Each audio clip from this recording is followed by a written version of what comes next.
नमो अरिहन्ताणम् नमो सिद्धाणं नमो आयर्याणं नमो उवच्छायाणं नमो लोये सव्वसाहुणं दीनभुवन में सार वीतरागविज्ञानता शिव स्वरूप शिवकार नमः त्रियोग संहारिके।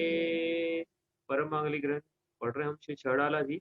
इसकी छह ढालों के अंतर्गत हमारी चल रही है चौथी ढाल, जिसमें सम्यक ज्ञान की चर्चा के बाद अब पंडित जी कह रहे हैं कि सम्यक ज्ञानी होए बहुरी दृढ़ चारित्रीज है। तो श्रावक को यह बात समझ में आती है, पाक्षिक श्रावक को, और वो अब पापों का प्रतिज्ञा पूर्वक एक देश त्याग करके अणुव्रतों को पहली प्रतिमा के रूप में अंगीकार करके अब दर्शन प्रतिमाधारी श्रावक कहलाता है। दर्शन प्रतिमाधारी श्रावक के 5 अणुव्रतों की यहाँ चर्चा चल रही है। उसमें से हमने अहिंसाणुव्रत पढ़ लिया है और सत्याणुव्रत भी पढ़ लिया है। अब बात चलेगी किसकी? अचौर्याणुव्रत की। सत्याणुव्रत किसे कहते हैं? परिभाषा लिखी नहीं थी यहाँ पे, लिख नहीं पा रहे हैं अभी, वो लैपटॉप में कुछ इश्यू आ रहे हैं, दूसरे लैपटॉप से कनेक्ट किया है ये। तो वो सत्याणुव्रत की क्या परिभाषा है कि परवद का, जो पंक्ति लिखी ना वही पंक्ति है, परवदकार कठोर और निंद्य वचनों का प्रतिज्ञा पूर्वक त्याग करना, ये सत्याणुव्रत है। मतलब स्थूल झूठ का प्रतिज्ञा पूर्वक त्याग करना। स्थूल झूठ मतलब क्या है? यहाँ पे परवदकार कठोर और निंद्य ऐसे वचनों का प्रतिज्ञा पूर्वक, कि हम ऐसे वचन जीवन में प्रतिज्ञा करते हैं, इस प्रकार के वचन कभी नहीं कहेंगे, देव शास्त्र गुरु की साक्षी में से प्रतिज्ञा पूर्वक त्याग किया जाता है। सत्याणुव्रत को इस प्रकार से अंगीकार किया जाता है। आगे चलें अब। तो 5 पाप है, 5 पापों के त्याग से 5 अनुव्रत बने हैं। स्थूल रूप से त्याग करा तो उसमें 2 की चर्चा हो गई, अहिंसाणुव्रत सत्याणुव्रत की। बाद चर्चा करेंगे हम अचौर्याणुव्रत की। तो ऐसा बताया था कि छंद नंबर 11 जो है ना, इसमें तो एक एक पंक्ति में एक एक व्रत है। तो पहली पंक्ति वाला चरण है, इसमें अचौर्याणुव्रत की चर्चा है। दूसरा चरण इसमें ब्रह्मचर्याणुव्रत है। तीसरा चरण इस पंक्ति में जो है, इसमें परिग्रह परिमाण व्रत की चर्चा है। उसके बाद वहां से दूसरी प्रतिमा का वर्णन शुरू होगा चौथे चरण से। तो अपन अभी ये 3 पंक्तियां करेंगे, उसके बाद आगे बढ़ेंगे। ठीक है, एक एक करके ऐसे बढ़ रहे हैं। छंद नंबर 11 पढ़ते हैं एक बार।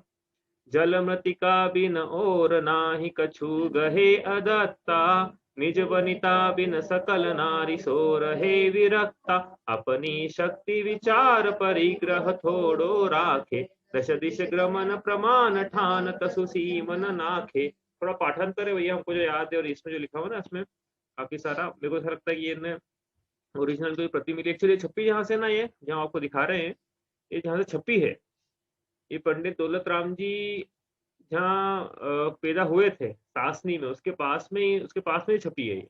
आगरा मतलब मंगलायतन से छपी हुई है ये। ठीक है, तो उन्होंने शायद हो सकता है हस्तलिखित वहां से प्रति ली हो, तो जैसा हस्तलिखित प्रति मिली है उनको, उस हिसाब से उन्होंने इसमें लिखा है, बाद में पाठांतर हुए हों, ऐसा मुझे लगता है। ठीक है, तो आपको जैसा अच्छा लगे वैसा आप याद कीजिए, मतलब समझ में आना चाहिए अपने को तो क्या लिखा है।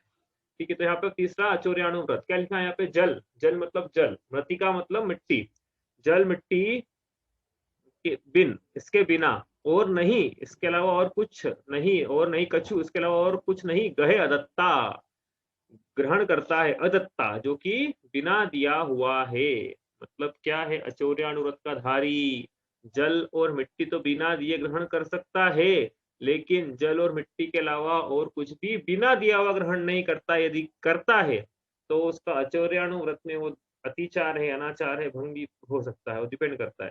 तो इस प्रकार से यह अचौर्याणु, आपको लगा बड़ा आसान है ये, तो इसमें क्या है? जल और मिट्टी का पहली बात तो ये तो समझे कि जल और मिट्टी क्यों बिना दिए ग्रहण कर सकते हैं। भाई जल और मिट्टी भी तो आप बोलोगे ना कि जल और मिट्टी भी तो बिना दिए ग्रहण कर रहा है, तो उसको चोरी का दोष है ना। तो जल मिट्टी में ऐसा क्यों, बाकी सब में ऐसा क्यों? क्योंकि जल और मिट्टी जो है, यह राज आज्ञा से सभी लोगों को सुलभता से उपलब्ध है। इसके लिए शासन से, मतलब जैसे तो भी शासन के नियम है कि यहाँ से आप ले सकते हो, यदि वहां से लिया जा रहा है तो शासन के लिए अलग से परमिशन की जरूरत नहीं है। जैसे सार्वजनिक कुआ है, तो सार्वजनिक कुएं से पानी निकालना है, प्रति शावक है, कुएं का पानी लेगा, नली से नहीं लेगा, नदी से नहीं लेगा। हाँ, तो सार्वजनिक कुआ है, समाज का कुआ है, तो वहां से कोई परमिशन की जरूरत नहीं अलग से कि हम 1 लोटा पानी निकाल लें, यहाँ से आपकी परमिशन सरकार की, तो वो तो सरकार की तरफ से उपलब्ध है। इसी प्रकार मिट्टी है, तो मिट्टी भी यहाँ से सरकार की तरफ से जो उपलब्ध है, उसको ये दो चीज सुलभता से उपलब्ध है, इसलिए इसका यहाँ नहीं लिखा है। तो राज आज्ञा से सभी को सुलभता से बिना परमिशन के उपलब्ध है, जहाँ पे मतलब बिना परमिशन के और किसी प्राइवेट कूप पे नहीं चले जाए। तो कोई बोले हमारा प्राइवेट कुआ है, बोले हम हमें तो ऐसा पड़ा कि जल मृत्यु का बिन और किसी के प्राइवेट कुएं में पानी भरने चले जाए, तो ऐसा नहीं है। जो कि उपलब्ध है सभी के लिए सार्वजनिक तौर पे, उनके लिए यहाँ लिखा है। ठीक है। आपका प्रश्न था उस दिन का क्या कि भैया मुनिराज कौन सा कैसे पता पड़ेगा कि स्थूलता है और सूक्ष्मता है। तो यहाँ पे यही है मतलब कि मुनिराज तो जल और मिट्टी भी बिना दिए ग्रहण नहीं करते हैं। श्रावक यदि जल और मिट्टी देगा तो ही मुनिराज ग्रहण करेंगे। मुनिराज बिना इस प्रकार से बिना दिया हुआ जल भी ग्रहण नहीं करते हैं कि किसी के यहाँ गए और खुद ही है ना अपने कमंडल में पानी भर लिया किसी यहाँ से कुएं में से, ऐसा नहीं है। तो श्रावक देगा, वो देखेगा क्या कि कमंडल में से जो उसकी लगाने की रहती है ना टूच क्या बोलते हैं उसको, टोटी। टोटी यदि मुनिराज विहार कर रहे हैं और टोटी निकली हुई है उसमें से इसका मतलब ये संकेत है कि कमंडल खाली है। इसलिए श्रावक का कर्तव्य है कि वह मुनिराज नहीं मांगेंगे, श्रावकों को कर्तव्य है कि इस प्रकार से कमंडल देखे तो वो स्वयं वो कमंडल को स्वयं भरे। इस प्रकार से। तो ये मुनिराजों के लिए भी आप कंपेयर तो वहां पे करना था अपने को, लेकिन छोटा छोटा है जो लिखा हुआ है जो अपने को कंपेयर इजीली हो सकता है वो यहाँ कर रहे हैं। तो ये अंतर है भैया स्थूल चोरी और सूक्ष्म चोरी में। तो बोलेंगे चोरी कहाँ है ये। हाँ, तो कहना कि जल मिट्टी का के अलावा जो लेगा शाह को चोरी है। और मुनिराज तो जल मिट्टी का भी ले तो उनके फिर बिना दिए ले ले तो उनके फिर व्रतों में दोष है, अतिचार करते नहीं है, मतलब ऐसा कहने का मतलब ये है। ये हो गई बात किसकी, यहाँ पंक्ति यहाँ लिखी थी उसकी। क्या समझ में आया। फिर अचौर्याणु लिखना हो तभी हाँ लिखाएंगे इसको अलग से, आप लिख लेना। आज हम लिख नहीं पाएंगे, आप बोलेंगे आप लिख लेना। क्या है अचौर्याणु व्रत कि भाई यहाँ पे जो पंक्ति लिखी उसका अर्थ ये है कि अचौर्याणु व्रत का प्रतिमाधारी, पहली प्रतिमाधारी हो तो अचौर्याणु व्रत जिसके पाया जाता है, ऐसी पांचों स्थान वर्ती दो कछाय चौकड़ी के अभाव से, जिसके दो कछाय के अभाव, ये बार बार बोल रहे हैं देखो ये, क्योंकि इंपॉर्टेंट ये है। तो आप बोलेंगे रिपीट क्यों कर रहे हो, रिपीट इसलिए कर रहे हो कि इंपॉर्टेंट ये है, ये इंपॉर्टेंट भी है मतलब, लेकिन मूल मुद्दा तो वो है कि ऐसा श्रावक जिसके दो कषाय, जिसके सम्यक दर्शन पूर्वक दो कषाय चौकड़ी के अभाव पूर्वक जो वीतरागता प्रकट हुई है, उसने अब व्रतों को अंगीकार करके पांचों स्थान में प्रवेश करके उसके अब जो अचौर्याणु व्रत पाया जाता है उसमें वह जल, यहाँ जिसे लिखा हुआ है कि जल और मिट्टी के अलावा और कुछ भी बिना दिया हुआ ग्रहण नहीं करता। जल और मिट्टी यदि उपलब्ध है तो कर सकता है, सार्वजनिक तौर पे उपलब्ध है तो कर सकता है, ये इसका पंक्ति का अर्थ है। ठीक है। तो अब चोरी अपन पढ़ क्या रहे हैं यहाँ पे, स्थूल रूप से चोरी का त्याग, मतलब आपको लिखना है परिभाषा एग्जाम में आ जाए तो भैया पांच तो आपको याद नहीं है तो ये भी लिख सकते हो आप। स्थूल रूप से हिंसा का त्याग अहिंसाणुव्रत, स्थूल रूप से झूठ का त्याग सत्यानुव्रत, इसी प्रकार स्थूल रूप से चोरी का त्याग, स्थूल चोरी का त्याग ये हो गया अचौर्याणुव्रत। लेकिन वो स्थूल चोरी क्या है वो विस्तार से समझना पड़ेगा अपने को, क्या है स्थूल चोरी और क्या सूक्ष्मता से वर्णन है। तो क्या है यहाँ पे, क्या है चोरी। चोरी क्या अपन समझे, हिंसा क्या थी समझा था, झूठ क्या था अपने चार प्रकार के झूठ समझे थे, हिंसा में समझा था ना वो पूरी 108 प्रकार की। हाँ, मन वचन काय तत्कार्य तन्मुन्ना संकल्प समरम समारंभ आरंभ से मन वचन क्रोध मान माया लोभ के वशीभूत होकर स्व या पर के परिणामों को संश्लेषित करना, यह चोरी है ना। ये समझी थी परिभाषा। अहिंसाणुव्रत में लगाया था कि क्या लगाया था अहिंसाणुव्रत में परिभाषा क्या होनी थी फिर कि मन वचन काय कार्य तो अनुमान है संकल्प पूर्वक तरजीवों के, वो तीन प्रकार की बातें वो बार बार नहीं बोलेंगे, आपने याद कर ली होगी। इसी प्रकार सत्यानुव्रत में क्या पर्वतकार कठोर निंद्य वचनों का प्रतिज्ञा पूर्वक त्याग करना, ये सत्यानुव्रत है। अब यहाँ पे चोरियानुव्रत, तो पहले चोरी समझे फिर समझेंगे कि ये क्या व्रत है। तो चोरी क्या है भाई, चोरी बड़ा आसान है समझना, चोरी समझना बड़ा आसान है। क्या है कि किसी की रखी हुई, गिरी हुई, भूली हुई या बिना दी हुई वस्तु को या तो ग्रहण कर ले, आपको लिखना है भैया, मैं नहीं लिख रहा हूँ यहाँ पे, मेरे को लिखना चाहिए लिखने का है नहीं। तो क्या है, किसी की रखी हुई, गिरी हुई, भूली हुई या बिना दी हुई वस्तु को या तो स्वयं ग्रहण कर लेना या उसे उठाकर किसी को दे देना, यह क्या है, चोरी है। समझ में आई ना बात, किसको बोलते हैं चोरी। आपको ऐसा लगता है कि चोरी उन्होंने पढ़ा तो होते हिंसा झूठ चोरी कुशल पर, चोरी है क्या, लेकिन इसको हम चोरी बोल रहे हैं यहाँ पे। जब 7 व्यसनों का त्याग था तो वहाँ चोरी का भी त्याग था, तो वो तो स्थूल रूप से था, ये उस स्थूलता से थोड़ी सूक्ष्मता है, लेकिन मुनिराजों से के कंपेरिजन में फिर भी स्थूलता है ना। इस प्रकार समझना है इसको, जैसे आगे बढ़ते हैं जैसे स्थूलता है सूक्ष्मता बढ़ती चली जाती है। तो क्या है, क्या लिखा आपने, चोरी क्या है, क्या क्या है, क्या याद हुआ?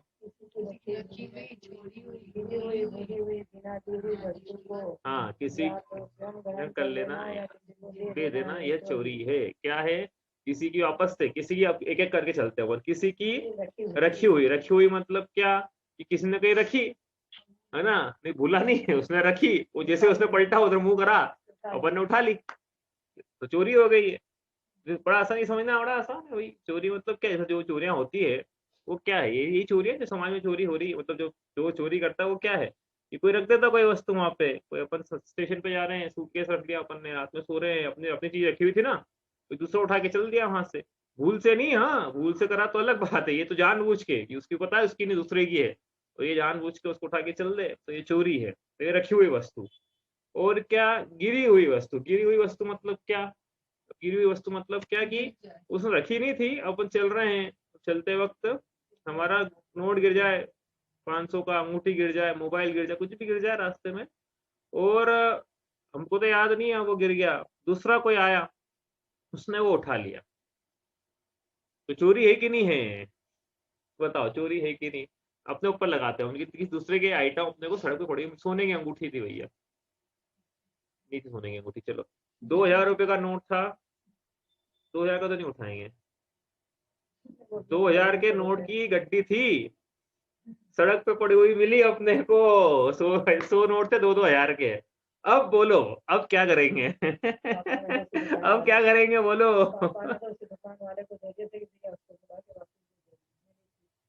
हाँ हाँ, तो क्या करना है, 2000 नोट रुपए की नोटों की 100 की गड्डी मिल गई।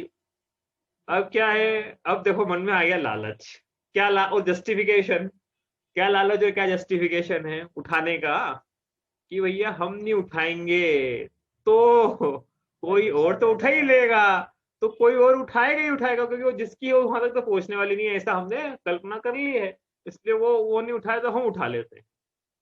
बताओ ये चोरी है कि नहीं है? अरे वही दूसरा उठाएगा तो देखो उसको पाप चढ़ेगा, चोरी का पाप चढ़ेगा ना, तो वो बेचारा चोरी का पाप चढ़ा के बैठेगा, तो हम इतने दयालु हैं कि उसकी चोरी हम अपने सर पे ले लेते हैं और हम उठा लेते हैं, यानी कितने दयालु हैं, ये चोरी है ये। हम्म। तो क्या करना फिर, मिल जाए 2000 का नोट, गड्डी तो शायद नहीं मिलेगी, लेकिन मिल गया 50-100 रुपए सड़क पे, अब क्या करना, क्या करना उसका, कि भैया अपने को न उठाने की जरूरत है, न सरकारने की जरूरत है, न किसी को देने की जरूरत है, न कुछ करने की जरूरत है, अपने को पता है ऑनर कौन है, तो उसको बोल दो कि भाई तुम्हारा नोट यहाँ गिर गया। नहीं पता है तो उसको उठाने की, कि उठा के मंदिर में डाल देते हैं हम, चोरी का पैसा मंदिर में डालेंगे, भैया अपने पुरुषार्थ से कमाया अपन डाले तो बात है, चोरी का कि मंदिर में चले जाएगा तो उस सामने वाले को पुण्य लगेगा, भैया उसको नहीं देना हो तो ज्यादा देना हो कम देना हो, उसके तो परिणाम, एक्चुअली क्या है, चोरी भी गई तो पर के परिणाम संश्लेषित हो रहे हैं ना। हमने क्या बोला था कि पर के परिणामों को संश्लेषित होना हिंसा है, साथ में कल ये भी समझा था कि जो पांचों प्रकार के पाप है वो सब हिंसा के रूप है, एक तरह से हिंसा में गर्भित हो जाते हैं, तो ये चोरी करके भी पर जीव के परिणाम संश्लेषित हो रहे हैं, इसलिए क्या है, ये भी एक प्रकार की हिंसा है। तो क्या क्या करना है फिर अपने को, अपने क्या करना, वो नोट जैसा है जहाँ है उसको आप पड़े रहने देने का है। हाँ अच्छा ऐसा, अच्छा अपनी दुकान के सामने कोई आया अपना कस्टमर, अपने को पता नहीं था, अपनी दुकान पे नोट गिर जाए किसी का, तो फिर क्या करें, ये दिख रही होगी स्क्रीन, और ये समझ में नहीं आ रहा मुझे क्या चल रहा है इसमें। हाँ तो फिर क्या करना उसका, अपनी दुकान पे नोट गिर जाए तो भैया, हाँ नहीं तो उसमें उठा के रख भी सकते हैं अपने पास में, अपने गुल्लक में डाल भी सकते हैं, इस भावना के साथ में कि कोई कस्टमर आएगा अपने से पूछते हुए तो अपन उसको सुपुर्द कर देंगे कि हमारा कोई नोट गिरा क्या यहाँ पे, तो अपन फौरन निकाल के कि हाँ कितने का था, ये लो भैया मुझसे ले लो, तो वो कर सकते हैं, वो चोरी भी नहीं आएगा। इतना इतना कर सकते कि वो भावना ये थी कि भैया चलो कोई आएगा हमारी कस्टडी में ही है वो, इसलिए हमारी दुकान पे है, हम तो कहीं ना कुछ दुकान पे, तो अब दुकान तो हमारी ही ना, क्या करें, तो कुछ ना कुछ तो करना पड़ेगा। लेकिन तो क्या कह रहे हैं यहाँ पे, गिरी हुई वस्तु उठा लेना, दूसरे की गिरी हुई वस्तु उठा लेना, किसी भी प्रकार से कोई भी मिल जाए रास्ते में, तो सोने की चेन मिल गई, मिली क्या किसी को, नहीं मिली, अच्छा किसी का मकान लिया हमने, खरीदा, ठीक है। अब मकान लिया हमने। अब अब वो मकान में उसकी ऐसी आइटम मिली हमें कि जो कि उसको पता नहीं था कि भैया यहाँ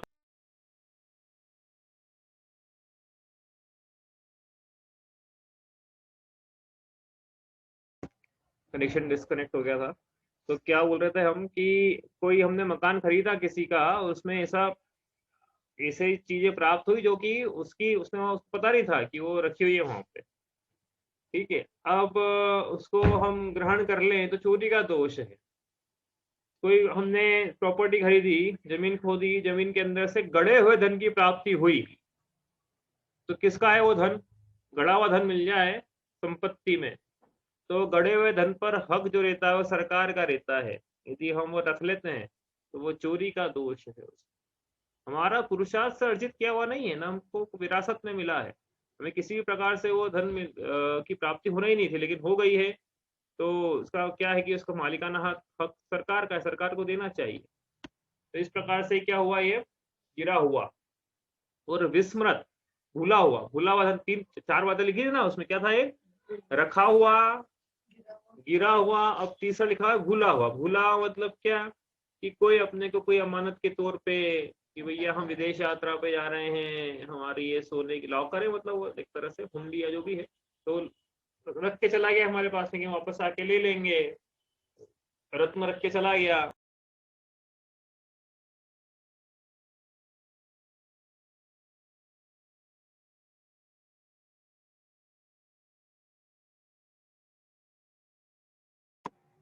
चलो शुरू करते हैं वापस से। कनेक्शन में पता नहीं क्या प्रॉब्लम है, अब की बार इसका देखते हैं, होना तो नहीं चाहिए। तो क्या बोल रहे थे हम कि किसी के गड़ा धन मिल गया, तो गड़ा धन पे सरकारी हक है, यदि हमने उसको रख लिया अपने पास में तो वो चोरी का दोष है। तो ये हुआ विस्मृत। और क्या है? बिना दिया हुआ। बिना दिया हुआ मतलब क्या? कि उसने दिया ही नहीं है। यहाँ पे जैसा लिखा ना, जल मृत्तिका का बिन और ना ही कछु कहे अदत्ता, तो अदत्ता है।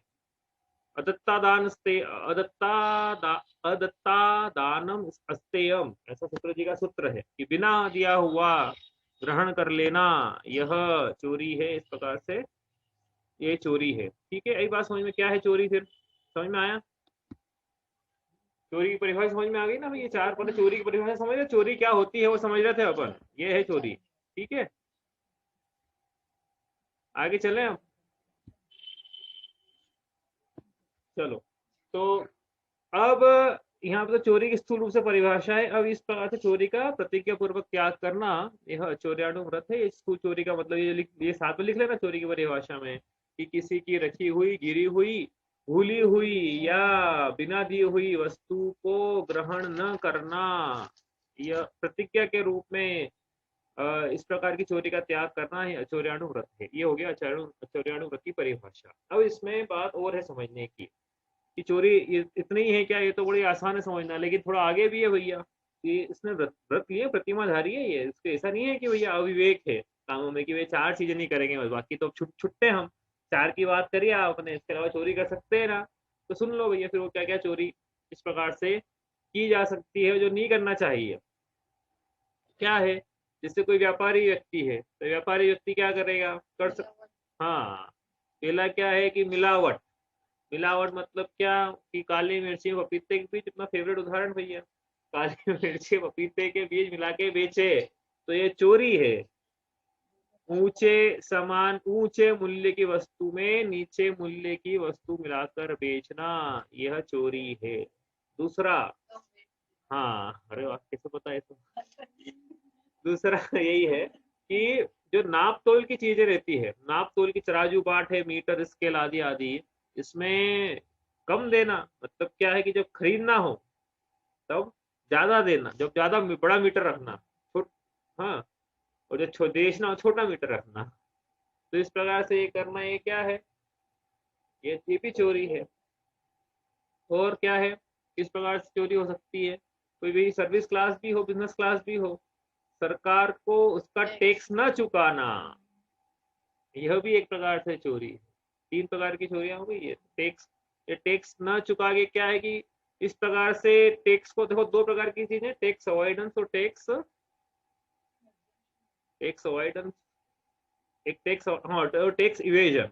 ठीक है, तो टैक्स इवेजन चोरी हो या टैक्स अवॉइडेंस चोरी नहीं है। हाँ, मतलब सरकार ने बता के रखा है कि भैया ऐसा ऐसा करोगे तो आपका टैक्स बच जाएगा, तो वो टैक्स अवॉइडेंस है, वो तो लीगल है, उसका कोई कानूनी सजा नहीं है। लेकिन टैक्स इवेजन है कि इस प्रकार से बिल सबमिट करना, फर्जी डॉक्यूमेंट बना के सबमिट कर देना, झूठा मेडिकल क्लेम ले लेना, यह सब क्या है, सब चोरी की संज्ञा है।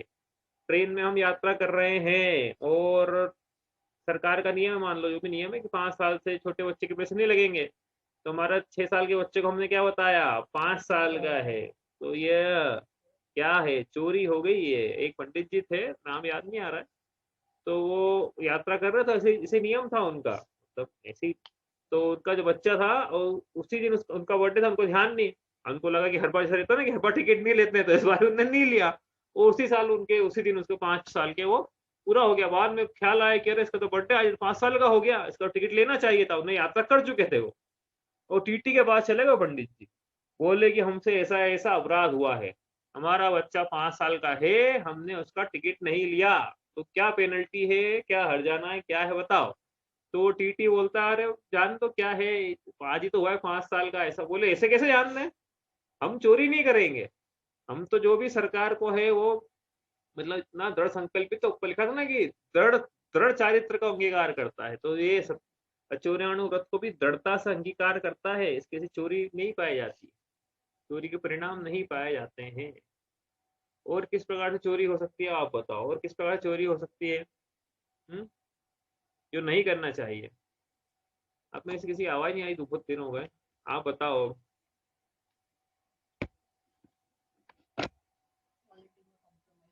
क्वालिटी में कॉम्प्रोमाइज, गुणवत्ता में कॉम्प्रोमाइज करना। गुणवत्ता में कॉम्प्रोमाइज करना मतलब क्या, गुणवत्ता में कैसे कॉम्प्रोमाइज किया जाता है। हाँ, हाँ, मतलब जैसे ऊंचा ऊंचा गेहूं दिखा के नीचा गेहूं बेच देना, भाई बोलना चंद्रोसी है या जो भी है ऊंचा गेहूं है, उसको बताना उल्टा है। मतलब क्या, दिखाने का गेहूं अलग रखना और बेचने का गेहूं अलग रखना, ये चोरी है इस प्रकार से। गंदा मतलब जो कि भुना हुआ गेहूं, वो भुना हुआ गेहूं तो क्या है, वो इसमें आएगा हिंसाड़ू व्रत में। बाकी फिर भी यहाँ पे ले सकते हो कि भैया वो जो देख के गया था वो तो अच्छा था, लेकिन जो माल बेचा है वो भुना हुआ, तो कम मूल्य का है, जो भुन जाता है ना, कम मूल्य का है। एक्सपायर्ड प्रोडक्ट बेच देना, जो प्रोडक्ट की एक्सपायरी डेट निकल गई है उसको, क्योंकि वो क्या है कि वो लेने तो कौन सा आया था कि जो एक्सपायर्ड नहीं है, तो जानबूझ के एक्सपायर्ड प्रोडक्ट बेच दिया। और क्या हो सकता है, हम्म बताओ, ये अपन थोड़ा कनेक्ट कलेक्ट कलेक्ट करते हैं आपसे, क्या हो सकता है और।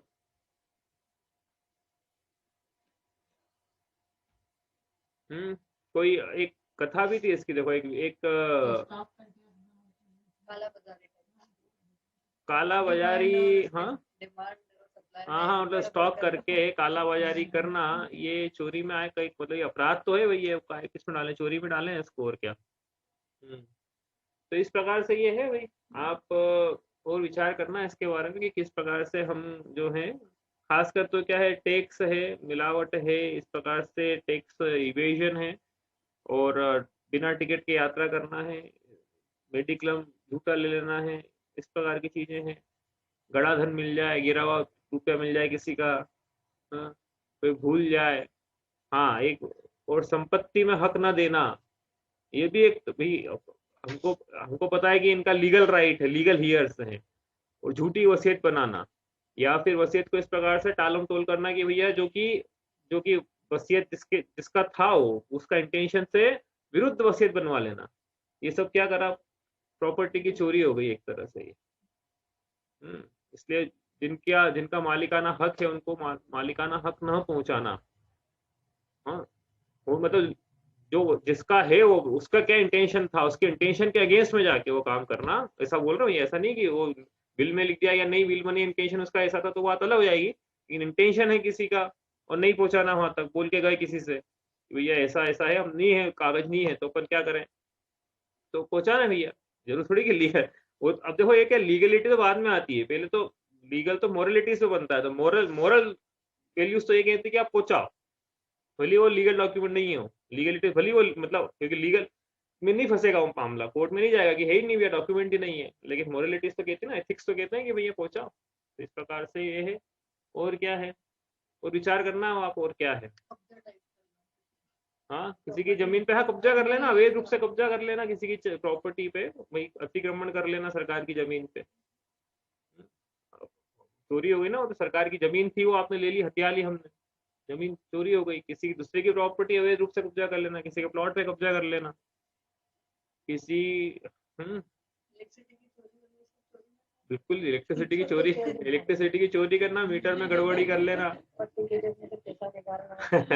ये मम्मी बोल रही है पति की जेब में से पैसा निकालना, अच्छा है क्वेश्चन है कि पति की जेब में से पैसा निकालना चोरी है कि नहीं है, बताओ बताओ, है कि नहीं, कौन बताएगा। कोई बताएगा, पति की जेब में से पैसा निकालना चोरी है कि नहीं। ऐसा है कि जो पति कमा रहा है उस पर पत्नी का भी हक है।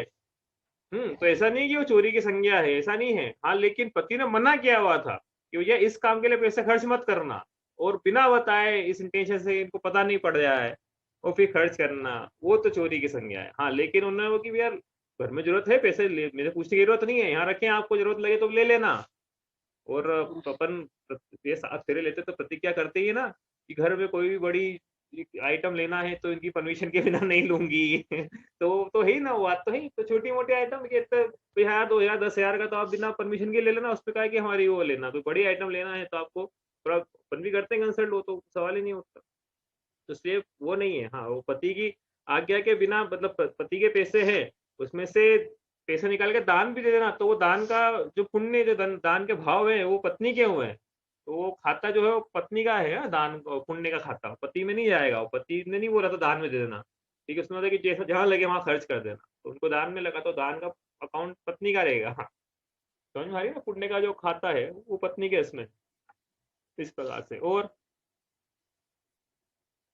विचार करना भैया, और क्या क्या है, अपन क्या ब्रेन स्टॉर्मिंग करेंगे तो अपनी बुद्धि थोड़ी खुलेगी यहाँ पे कि किस प्रकार से हम क्या कर सकते हैं। आपके सबके माइक म्यूट हैं, प्रॉब्लम किधर से मुझे नहीं पता।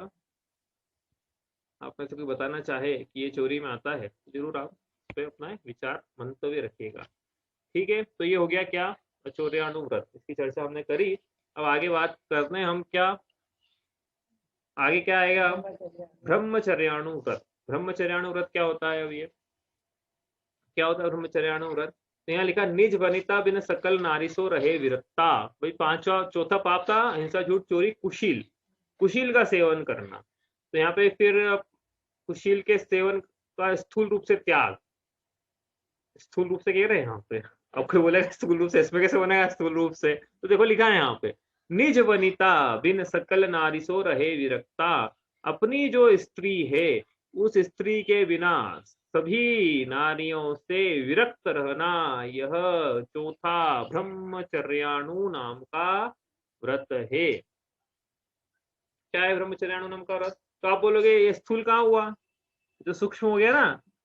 अरे भाई कुशील का सेवन कहाँ कर रहा है वो, ये अपनी नारी, अपनी स्त्री, अपनी स्वविवाहिता जिसके साथ फेरे डले हैं उसी का तो सेवन कर रहा है। ये तो ब्रह्मचर्य ब्रह्म, ये कहाँ ब्रह्म का सेवन हुआ कि भैया अपनी स्त्री का सेवन करना भी अब्रह्म का ही सेवन है। ये मत समझना कि सोदा संतोष व्रत है इसके, तो इसका मतलब कोई सो स्त्री का सेवन करेगा तो कोई पुण्य का, इसको पुण्य लगता रहेगा, कोई धर्म की क्रिया हो जाएगी। भैया वो भी अब्रह्म का ही सेवन है। हाँ, लेकिन ये इतना जरूर किया इसने कि जहाँ ये एक्चुअली का जब विवाह होता है तो ये व्रत दिलवाया जाता है, स्वदार संतोष व्रत, हम अपनी स्त्री में ही संतोष रखेंगे। स्वदार संतोष व्रत, हम अपनी स्त्री में ही। तो क्या है विवाह के पे ये, यदि ये मतलब क्या है कि इसके भाव तो थे स्त्री भोगने के, अब ये स्त्रियां क्या है, बहुत खुला था पहले ये, अब इसने क्या है ब्रह्मचर्याणु, मतलब ये जो सदा संतोष रहते हैं तो विवाह के समय हो गया था इसका, क्या हम अपनी स्त्री के साथ ही संतोष रखेंगे। इस प्रकार से अपनी स्त्री में ही संतोष जो है, बाकी नारियों से विरक्त हैं, उनके प्रति इसके विकारी भाव नहीं होते हैं, ऐसा है ब्रह्मचर्याणु व्रत। आगम तो ये कहता है, भले ही हिंदू मैरिज एक्ट 1971 कुछ भी कहे, जैन आगम तो ये कहता है कि यदि एक पुरुष एक से ज्यादा विवाह भी करना चाहे तो करे, 96,000 विवाह भी करना चाहता है एक पुरुष तो करे, लेकिन फिर 96,001वीं स्त्री को अपनी माता, बहन या पुत्री के समान ही देखेगा।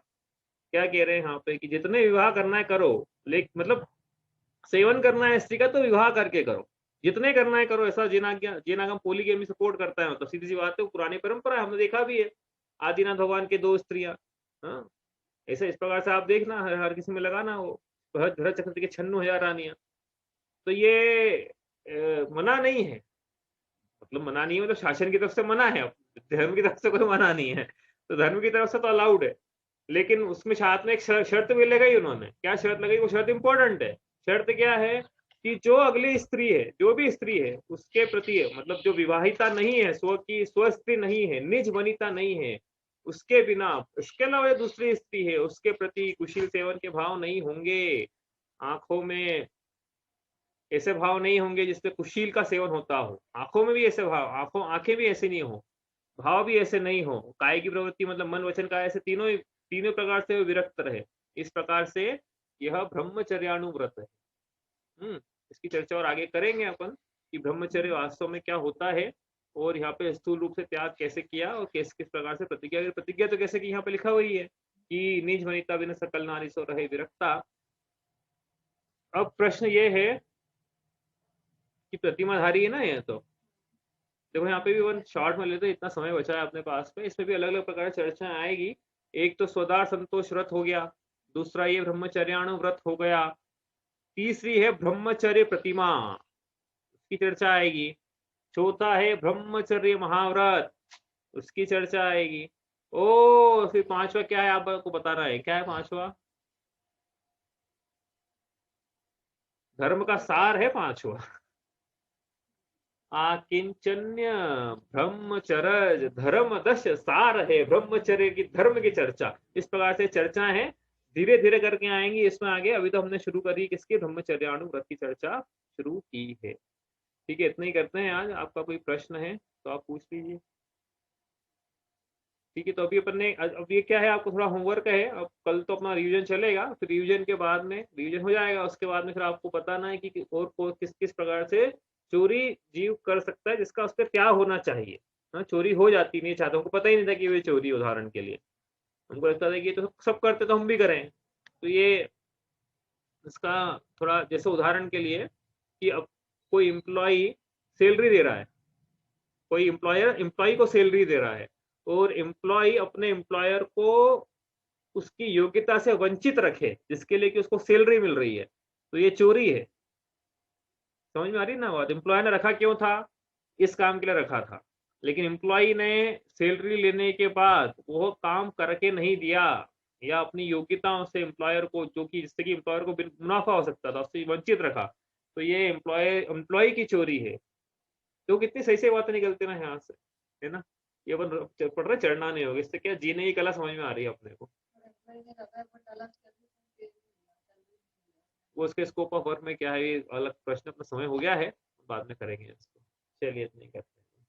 शांति सुधा बरसाए जिनवाणी, वस्तु स्वरूप बताए जिनवाणी, राग द्वेष अंगारों द्वारा, महाक्लेश पाता जग सारा, सजल मेघ बरसाए जिनवाणी, शांति सुधा बरसाए जिनवाणी, जावाणी के ज्ञान ते सूझे लोकालोक, सो वाणी मस्तक नमो सदा देत हूँ।